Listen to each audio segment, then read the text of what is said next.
Advertising in you. How advertisers market to your memory.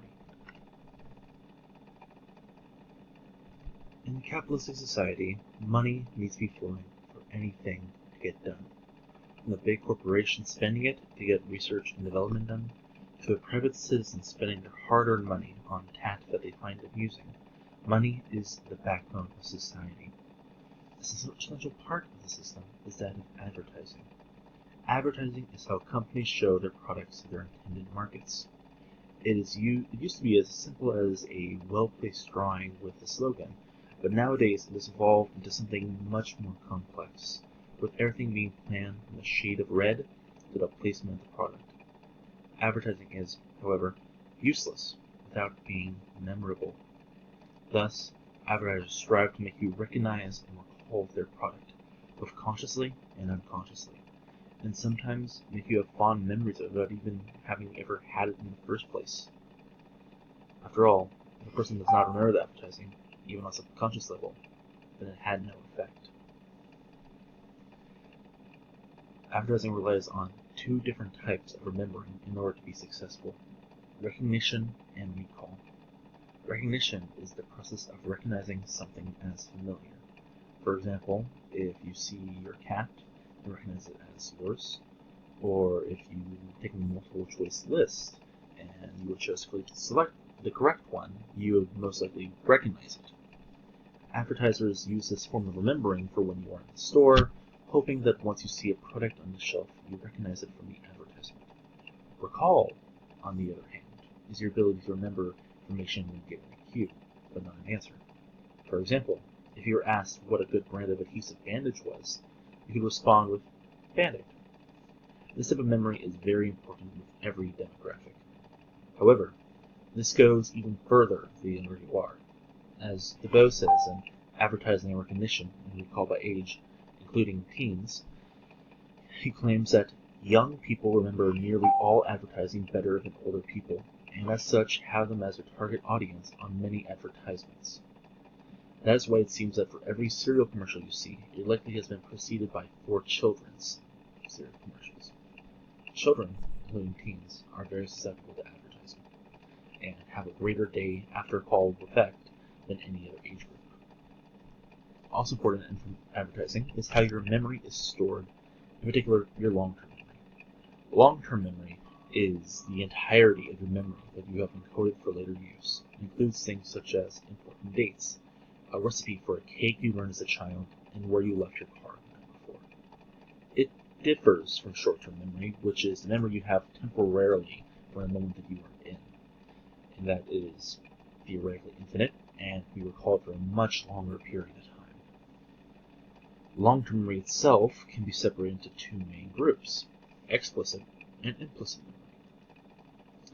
Most of the examples I've listed thus far are explicit memory, things that you actively remember and require conscious thought to recall.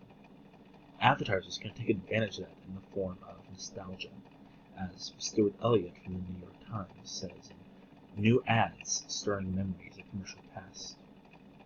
Recently, several companies have been running advertisements that are similar to those that they ran in the past, in the hopes of making you remember their previous advertising campaigns and the products and memories you experience because of them. An example of this is of Sunkist's Thank You Charlie campaign, which alters their previous campaign of Sorry Charlie, a campaign that showed a tuna fish being not selected for the tuna factory, as messed up as that is, in which they modify the jingle to be more memorable by those that have been enticed with it before, and to highlight their new products for those who frequently buy tuna.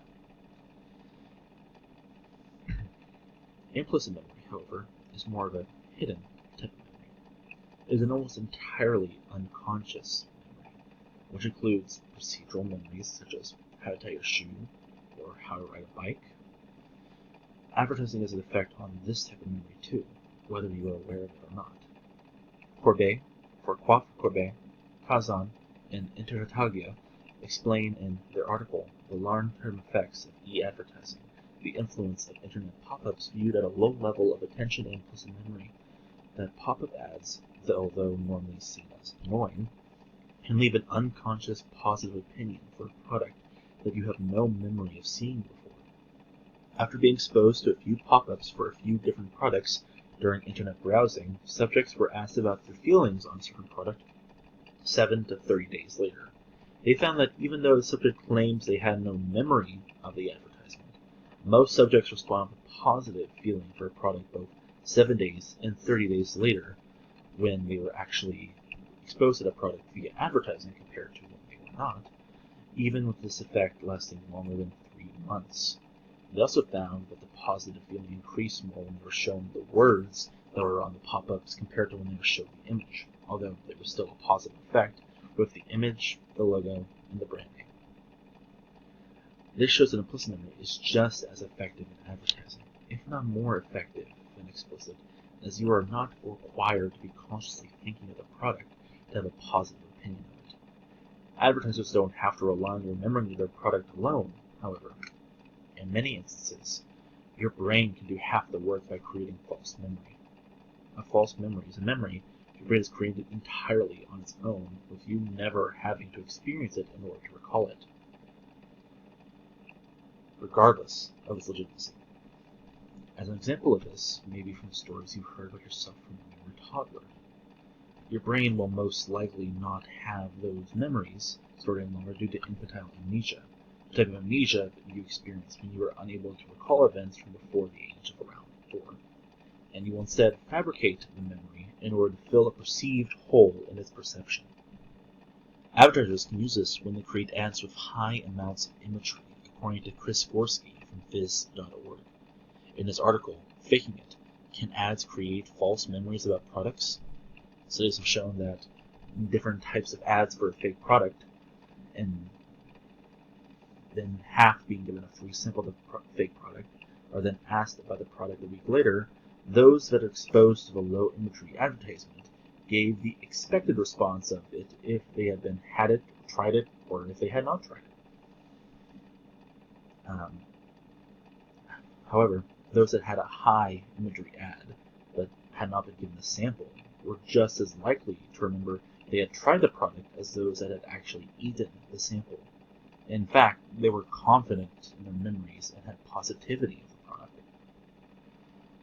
They also found that the more familiar the brand of the false product, the more likely a false memory would be created. Advertising as a whole is a central part of our economic world. Without it, products would be unknown, unbought, and never made again. Without advertisement, jobs would be lost, less food would be produced, and poverty would increase. But that doesn't mean that advertisements aren't designed specifically to mess with your head. They target demographics that are more likely to remember them throughout their life in order to get a lifetime customer, such as in the despicable case of Joe Camel being used to advertise cigarettes to children.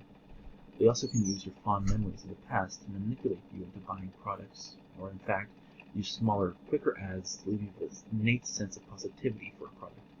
Sometimes they don't even need you to buy their product in the first place, because of their use of imagery makes your brain think that you already have. In the end, advertising is very linked to memory, and could not exist without it, as without memory, you would not remember to buy the product in the first place.